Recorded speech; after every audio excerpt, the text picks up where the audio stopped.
Okay student, तो जैसा कि इसके पहले वाले टॉपिक में हमने बायनोमियल नॉमेनक्लेचर सिस्टम पढ़ा था, जिसमें जेनेरिक नेम और स्पेसिफिक एपिथेट्स मैंगीफेरा इंडिका, ये मैंने बताया था कि इसमें मैंगीफेरा जेनेरिक नेम है, इंडिका स्पेसिफिक एपिथेट है। ये सारी चीज़ें हो गई थी। अब हम अगर और आगे बढ़ते हैं इस टॉपिक में, तो उसके बाद जो नेक्स्ट टॉपिक आता है उसको हम लोग बोलते हैं क्लासिफिकेशन। ठीक है, व्हाट इज क्लासिफिकेशन? क्लासिफिकेशन हम किसको बोलते हैं, सबसे पहले इस पे डिस्कस करते हैं। तो अगर आप देखो, क्लासिफिकेशन का बेसिक मीनिंग मतलब बेसिक यूज़ क्या है। हम किसी चीज़ को क्लासिफाई क्यों करते हैं? क्योंकि हमको आसानी से उसके बारे में स्टडी करना होता है। जैसे इट इज़, अगर आप एनसीईआरटी को पढ़ो, देखो लिखा, it is nearly impossible to study the all living organism. Earth पर पाए जाने वाले जो सभी लिविंग ऑर्गेनिज्म हैं, अगर आप चाहें इंडिविजुअल वन बाय वन सबको स्टडी करना, तो ये इम्पॉसिबल सा है। उसी तरह जैसे हम केमिस्ट्री में पढ़ते हैं ना, पूरे एलिमेंट को वन बाय वन पढ़ना डिफ़िकल्ट है, तो हम लोग ग्रुप और पीरियड में डिवाइड कर लेते हैं, क्लासिफिकेशन करते हैं। ठीक है, it is necessary to devise some means to make them possible. और उसको पॉसिबल बनाने के लिए हम नए नए तरीके को अप्लाई करते हैं।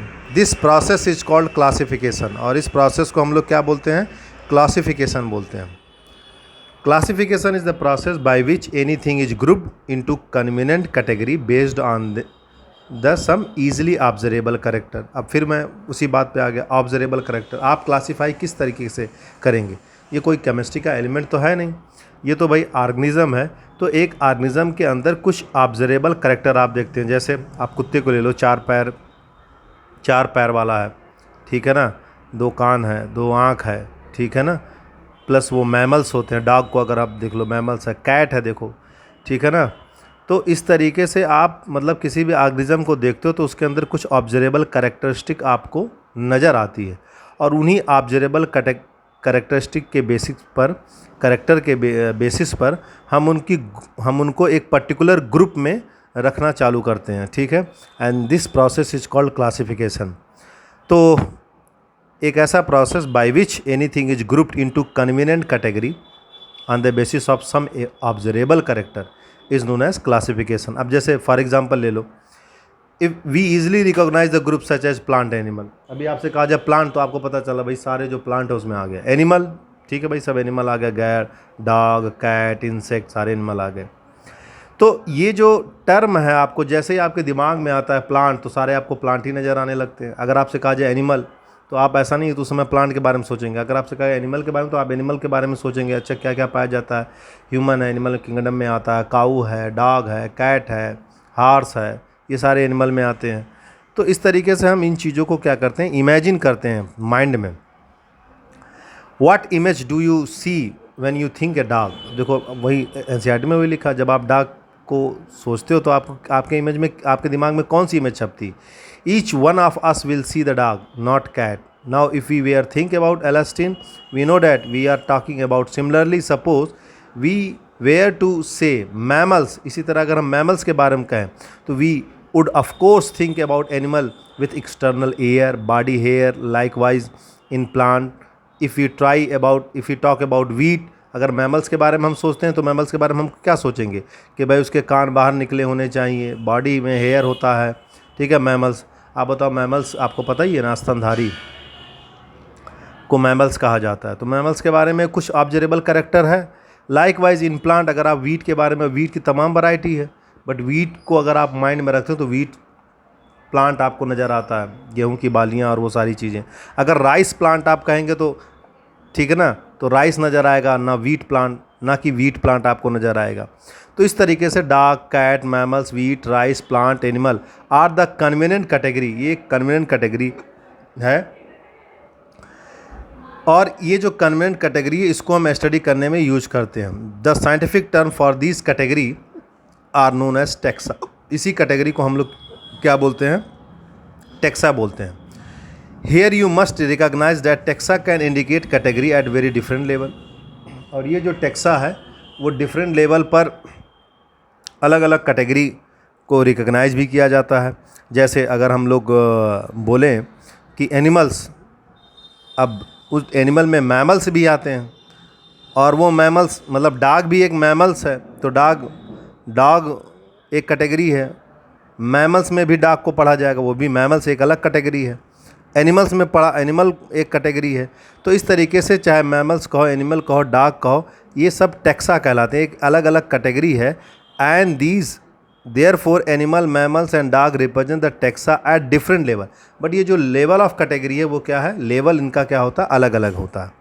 Hence, based on the characteristic, all the living organism can be classified into different taxa।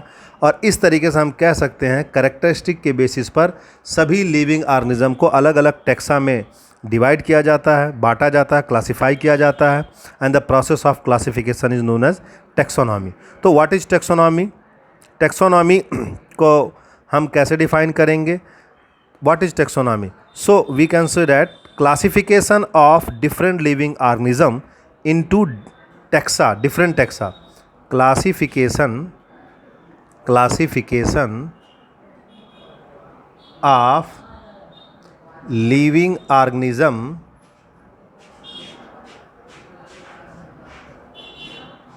into different taxa on the basis of characteristic. बेटा ये मैं बस फ्रेमिंग कर रहा हूँ वर्ड को, ठीक है ना, कि इसको हम कैसे डिफाइन करते हैं। Is known as taxonomy.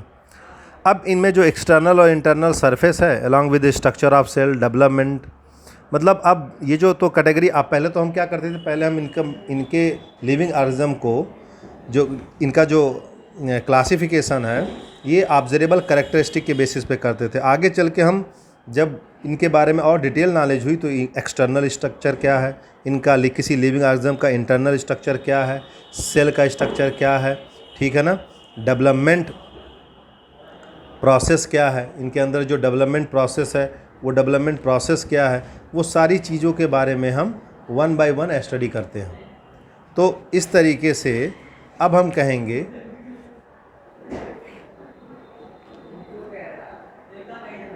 Development process, तो अब हम कहेंगे the development process ecological information of organism are also essential to form the basis of modern taxonomy. तो जो पहले जो क्लासिफिकेशन था, जो टेक्सोनॉमी हुआ थी, जो ओल्ड टेक्सोनॉमी में टेक्निक हम अपनाते थे वो ऑब्जर्वेबल कैरेक्टरिस्टिक को अपनाते थे। अब आज के डेट में हम सेल के स्ट्रक्चर को लेते हैं, इंटरनल स्ट्रक्चर लेते हैं, एक्सटर्नल स्ट्रक्चर लेते हैं, डेवलपमेंट प्रोसेस लेते हैं उस लिविंग ऑर्गेनिज्म का, उस लिविंग ऑर्गेनिज्म की इकोलॉजिकल इंफॉर्मेशन लेते हैं। ये सब कुछ इसेंशियल है मॉडर्न टेक्सोनॉमी में।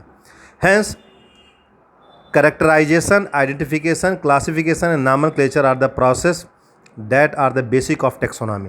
तो इस तरीके से हम कह सकते हैं कि जो टेक्सोनॉमी है, टेक्सोनॉमी के लिए हमको कैरेक्टराइजेशन, ऑब्जर्वेबल कैरेक्टराइजेशन, पहले तो लिविंग ऑर्गेनिज्म का क्या क्या कैरेक्टर है वो सारा सब कुछ पता लगाना, आइडेंटिफाई करना उसको, आइडेंटिफिकेशन, क्लासिफिकेशन, उनका क्लासिफिकेशन, फिर नॉमेनक्लेचर, ये सब कुछ प्रोसेस है, बेसिक प्रोसेस है टेक्सोनॉमी का।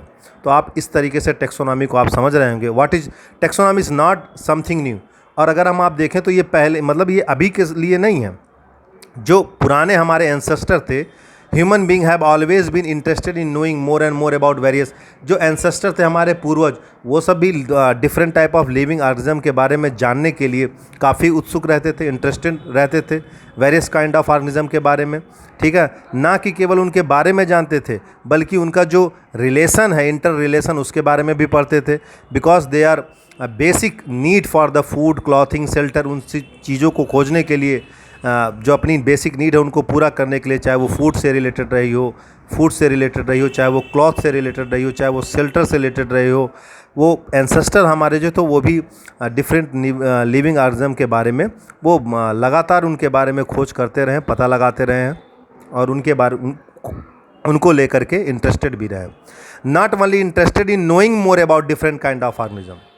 फिर ये लिखा जा रहा है कि नॉट ओनली इंटरेस्टेड, उनको उनके बारे में जानने तक ही केवल वो सीमित नहीं थे, and their diversity, but also relationship among them, उनमें आपस में क्या रिलेशनशिप है उसके बारे में भी वो एंसेस्टर हमारे जानने की कोशिश करते थे।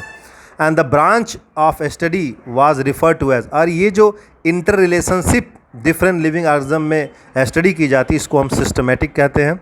ये लैटिन वर्ड सिस्टमा से डिराइव है, सिस्टमेटिक अरेंजमेंट ऑफ ऑर्गेनिज्म, इसका मतलब ही होता है सिस्टमेटिक अरेंजमेंट। और ये सबसे पहले लिनियस ने यूज़ किया था सिस्टमा नेचर, इसकी जो अपनी बुक थी हिज पब्लिकेशन उसमें इस्तेमाल किया हुआ था सिस्टमा नेचर ये वर्ड। और ये मैंने पहले सिस्टमा नेचर आपको बताया गया है, आपको मैंने बताया सिस्टमा प्लांटरम एक था एक, और एक सिस्टमा नेचर, ये आपको मैंने बताया दोनों बुकें जो कार्लस लिनियस के थ्रू वो लॉन्च की गई थी, पब्लिश की गई थी। The scope of systematic was later in large include identification, nomenclature, classification and taken account evolutionary relationship between organism.